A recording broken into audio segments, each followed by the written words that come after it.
For today's video mga ka-agri, ay sinubukan po nating magdala ng rice straw or dayami dito sa ating mga alagang tupa. So kahapon kasi mga ka-agri is nagpa-harvest po tayo ng palay dun sa likod ng aming bahay. And naisipan ko lang mga ka-agri na dalhan itong mga alaga nating tupa ng rice straw kung gusto nila. So parang gusto naman nila mga ka-agri. Kaya bukas is dadalhan ulit natin sila. And yung mga kambing natin mga ka-agri ay binaba po natin lahat kanina. Doon nga po sa palayan ay doon muna natin sila pinastol dahil masyado pong malayo doon sa pinagpapastulan natin sa taas ng bundok. And at least sa likod ng bahay mga ka-agri is nababantayan sila, nakikita. So sa likod lang naman ng bahay namin.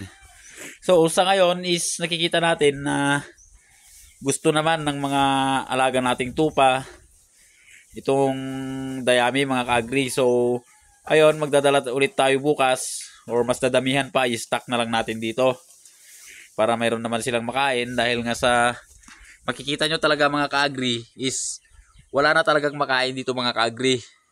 So kawawa po tayong naghahanap ng ipapakain sa kanila.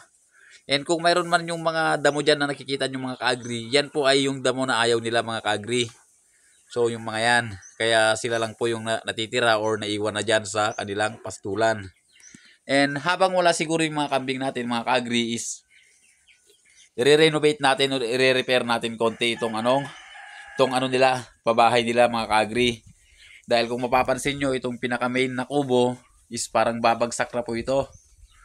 And magpapaputol tayo bukas ng pangposte. So hindi po natin alam mga ka-agri kung i-renovate natin to or gagawan na lang natin sila ng bagong bahay dyan na yung sakto lang sa kanila mga ka-agri dahil kokonti pa lang naman sila. Gaya nito, itong tupa natin is 5. And yung kambing natin is 7 na lang po mga ka-agri dahil marami po tayong naging mortality last year. So hindi po tayo masyadong pinalad sa pag-aalaga ng kambing.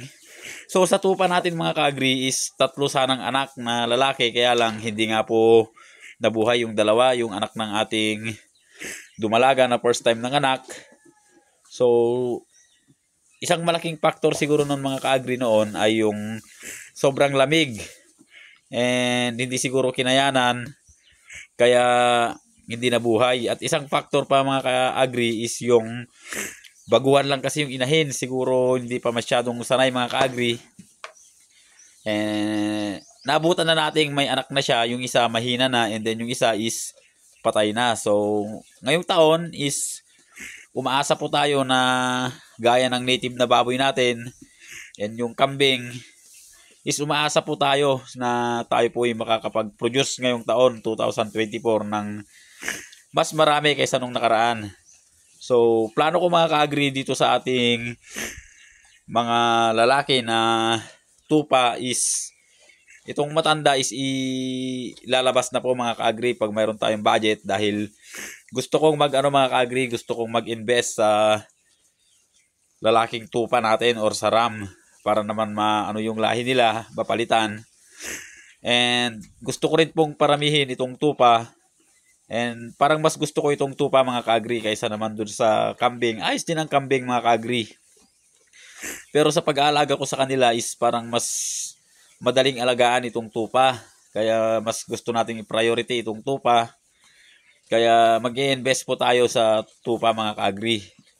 So ito yan, masyadong matapang mga ka-agri. Lagi po akong sinusuwag lalo na pag nakakulay red na damit or orange. Basta yung mga matingkad na kulay mga ka-agri is pag nakatalikod po ako, bigla na lang akong binabanatan mga ka-agri. So, ngayong araw, ang magandang nangyari dito ngayong araw mga ka-agri, ay buti na lang sinubukan natin magdala ng dayami or rice straw. Para lang, sinubukan ko lang mga ka-agri kung gusto nila. So, ayun, kinakain naman nila. Siguro wala nang ibang choice. Pero, nakita ko naman sa ibang video mga ka-agri is pinapakain din naman nila. Siguro sa ngayon is naninibago lang sila. Dahil ito nung nabili natin is talagang yung kinakain ng mga to, damo. Kahit nung sa dating may-ari dahil nakikita na natin to. ay talagang pinapastol lang po ito mga ka-agri. Hindi ko po nakikita na pinapakain ng dayami, kaya hindi pa siguro masyadong sanay. Pero ngayon is nakita naman natin is kumakain sila, kaya meron tayong pagkukunan ngayon dahil season po ngayon ng pag-harvest mga ka-agri ng mga palay dito sa aming lugar. So kahit papaano mga ka-agri is susolusyonan natin kahit papaano yung kakulangan sa pagkain ngayon. Di bale at tayo naman ay nagtatanim-tanim ng maraming may papakain sa kanila ngayong tag-ulan mga ka-agri. And buhay na po yung ibang mga tanim natin. Almost 80% na po or 85% buhay na po. Kaya lang ang binabalak kasi natin mga ka-agri is mas dagdagan pa natin, lalo na pag nag-start ng tag-ulan. Dadagdagan ko na po mga ka-agri yung tanim. Dahil nga gaya po ng sinabi ko is lilitan na lang natin yung kanilang area na pastulan at dadamihan po natin yung tanim para naman hindi tayo nabibitin sa kanilang pagkain. And ang balak ko sa mga kambing talaga mga ka-agri is confine na lang po siya. Talagang dadalhin na lang po natin yung dadalhan ng pagkain para naman hindi sila masyadong prone sa pagtatae.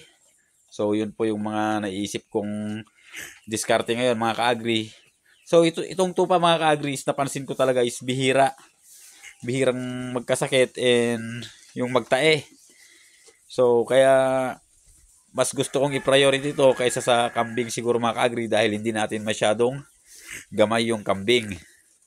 So ayun lang sa araw na to mga ka-agri. So napakagandang resulta nito dahil nga kahit papaano is makakakain itong mga tupa natin. So may nakakain pa naman dito sa labas mga ka-agri, kaya lang kulang na talaga. So malakas pong kumain ng tupa mga ka-agri. And ang napansin ko is sa tubig, malakas din po sila sa tubig mga ka-agri compare sa kambing.